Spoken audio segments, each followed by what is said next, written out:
Here's a question that came in. What's the difference between a private adoption, independent adoption, and an agency adoption? That's very important people understand this. We have found through birth parents that they actually prefer a private adoption. The women today in their 20s and 30s that are looking at adoption really want to have more control of their adoption, and many of the agency adoptions will not allow certain things to happen. For example, agencies will usually take legal custody of the child, and birth mothers, birth families are fearful because they really want to know where their child's going to go, and they want to choose that family.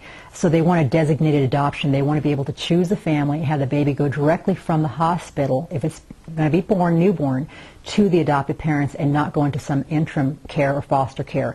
So this is why we're seeing more and more. Also, many agencies do few adoptions. They have restrictions on the type of adoptions and the regions they work in. So that means if you're working with an agency, they may only see 10 to 12 adoptions the entire year, but they've got a waiting list of 200 people. So it could be many years before you see an adoption and the type of adoption you want. So it's extremely important you check into any agency that you're looking into about the amount of adoptions they do, the region they cover, and get lots of references. But the preference for birth parents is a private adoption, facilitated adoption, something like we do at Lifetime Adoption, versus agencies. So agencies are used primarily now for home studies and not so much for working with birth mothers, as we've seen in some cases. Some of them do, but a lot of them are very, very slow in getting placements for adopted parents. I hope that helps you in the difference between open private adoptions and agency adoptions.